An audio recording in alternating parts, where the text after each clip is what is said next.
I want to welcome you to the Phi Beta Sigma Fraternity Incorporated New England State Board Founders Day and Most Honorable Founder Reverend Dr. Leonard Morse Commemoration. Jon Mitchell, Mayor of New Bedford, hereby presents this resolution to the members of Phi Beta Sigma Fraternity, Inc., on behalf of Dr. Reverend Leonard F. Morse for his outstanding dedication and commitment to humanity. Dr. Reverend Leonard Francis Morse Day, and is signed by Jon Mitchell, Mayor of the City of New Bedford. Thank you.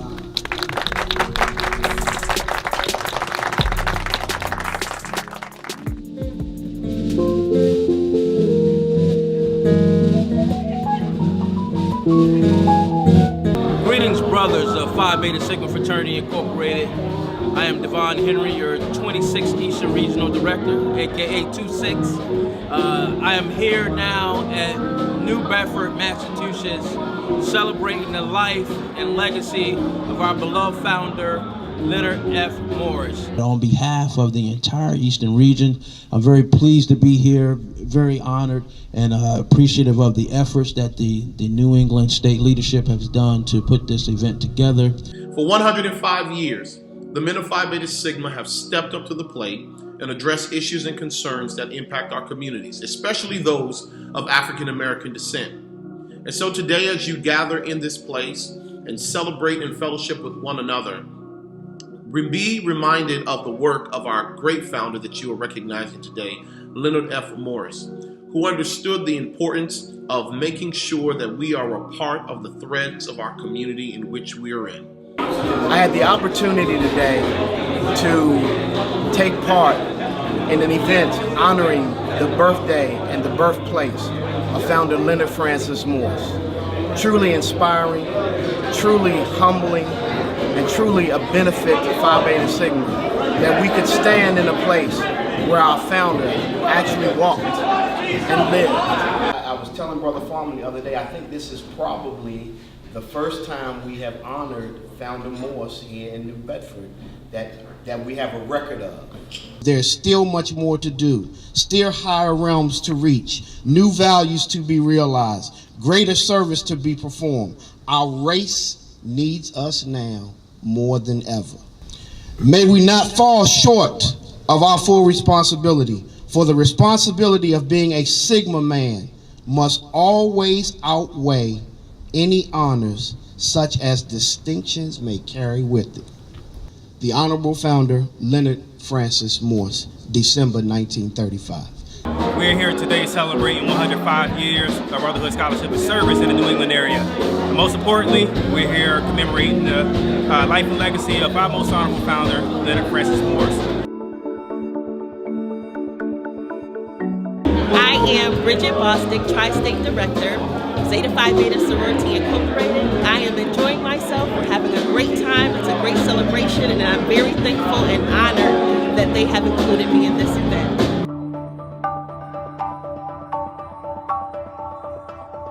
Thank you very much on behalf of the entire Morse family for the gracious outlay of love, friendship, fellowship, not to mention the education of my first visit back to New Bedford, Massachusetts. Thank you from the bottom of my heart, and last but not least, happy birthday, Granddaddy. Although I was born 8 years after the death of our beloved founder, Leonard F. Morse, many of the things that he espoused, many of the things that he's did over his life, carry with me every day. January 9th, we were at our event for the Founders Day, and I looked around and saw the blue and white and the love and throughout that room, and just to know how that came to be amongst the conditions that it came to be 105 years ago, your knees buckle when you really stop to think about it.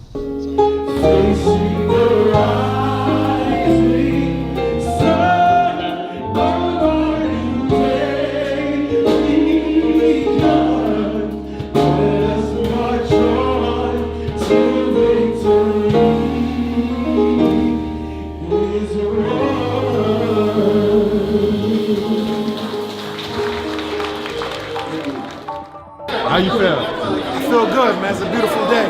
I'd like to personally thank the committee who's taking a part in this for all of their hard work and dedication. It's been a long time coming. A lot of work and sweat and tears put into this event.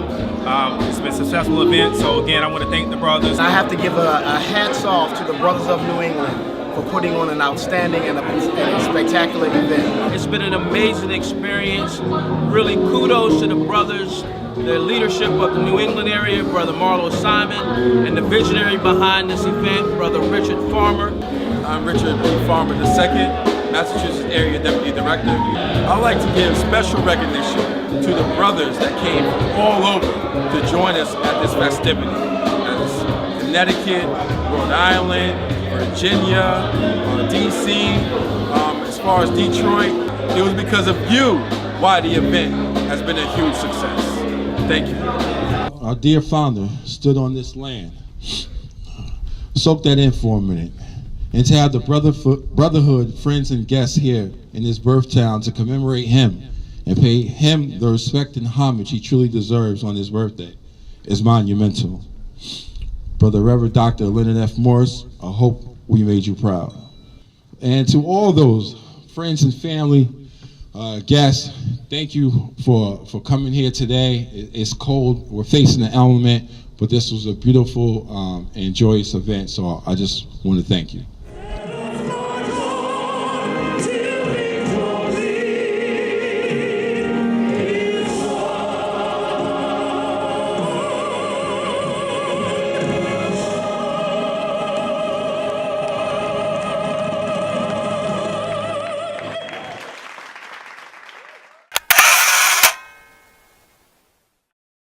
What I have found in my travels is we don't dig deeper.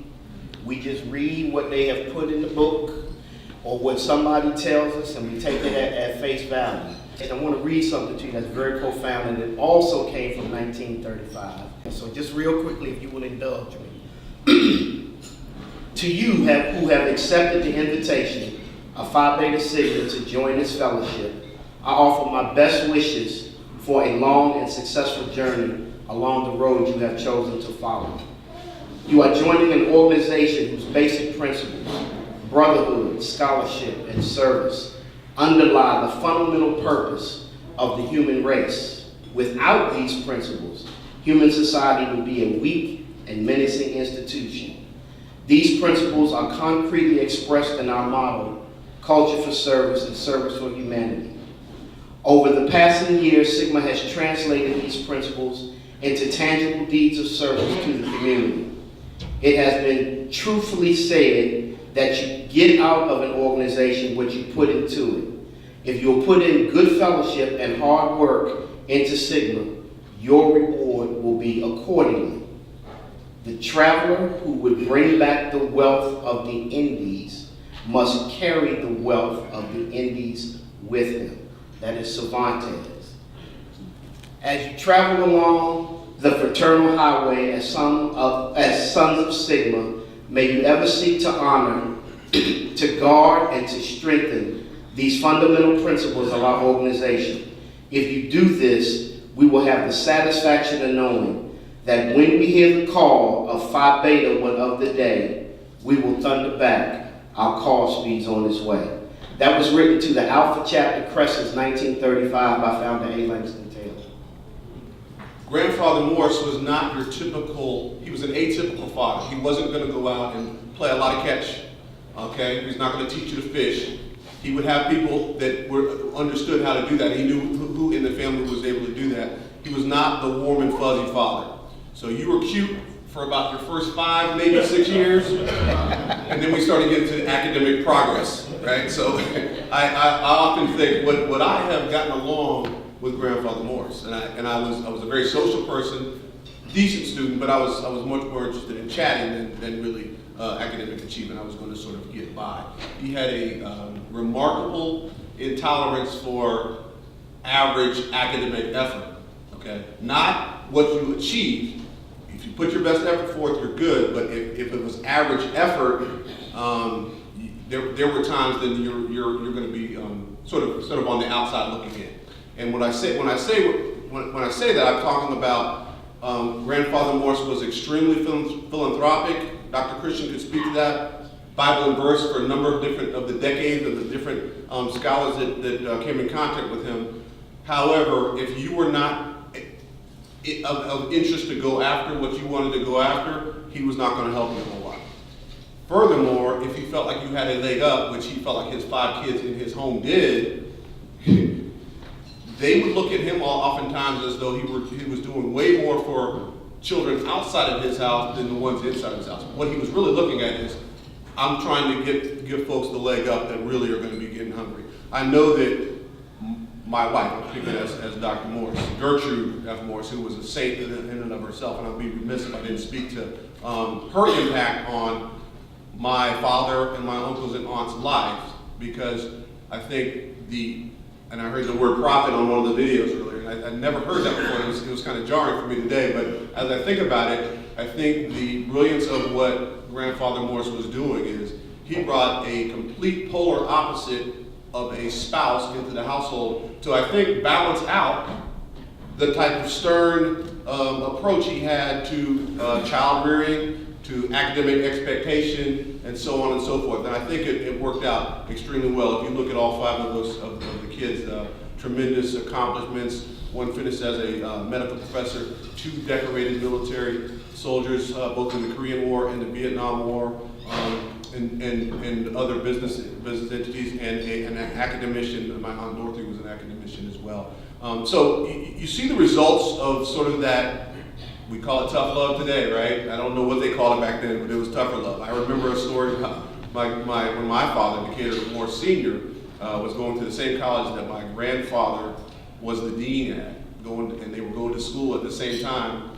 Grandfather would take the trolley, would not give my father money. Dad had to walk to school. Okay? Had to walk to school. It was sort of that kind of notion of that type of tough love. As I grew up, my father never pushed the notion of Phi Beta Sigma on me. His father, Granddaddy Morse, never pushed the notion of Phi Beta Sigma on him, nor did Uncle Leonard Jr. With his children. Okay, and I think there was a method to that madness. I think that what they wanted to do is have, if you were going to join this wondrous band, if you were going to have an interest in it, it had to be organic. Okay, it's not going to be something that you're doing for a parent. I don't know that my son's going to be so fortunate. He might get a little more of a nudge from me, but who knows? I may follow that. He won't be a captain. Won't be a captain. He wants to stay in the will. I love him to death. So that's a bit of the insight. The one thing I would say is, Grandfather Morse's outlook is sort of a unspoken success offer. Okay, and it goes a little something like this. If you want it, you can have it, and I'll help you, but you have to go get it if you really want it. Okay? And if you fall short of that, there's not a whole lot of help coming from that, which is why my father, he's very, very active now, but was not the most biggest go-getter when he was in his teens. That's why he was walking to school while Granddaddy was in the car on the way to college. Okay? So that's a little bit of an insight that I wanted to share with you all today.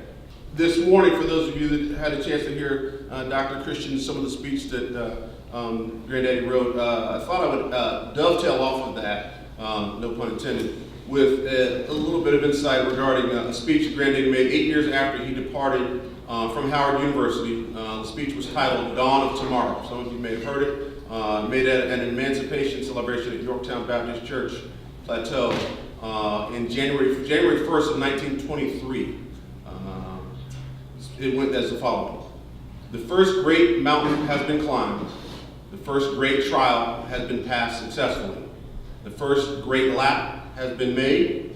We stand today a unique people, somewhat apart from all the peoples of the earth, as we have always been, a people far famed for their achievements, but now we turn our eyes to the present and ask, watchmen, what of the night? Will our tomorrow be fair? Are there any clouds in the sky? If so, in what direction are they sailing? Is the wind rising? Is the tide swelling? I hear the watchman answer, the night is dark and foul, but I am trusting that the dawn will be fair. Again, no excuses.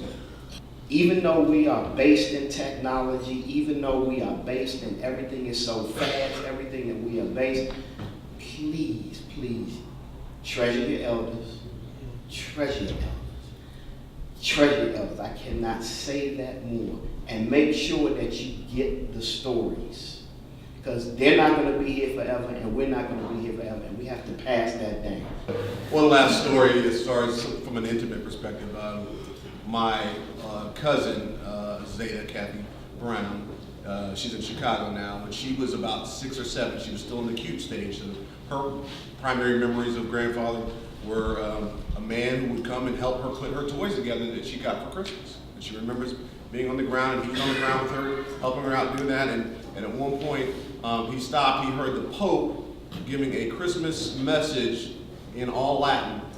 Grandfather pivoted, sat on the couch, understood word for word, repeated back in English what exactly that gentleman was saying. And so my cousin said, that's a little different. That's a little, even at 6 or 7, she realized that was a little bit different.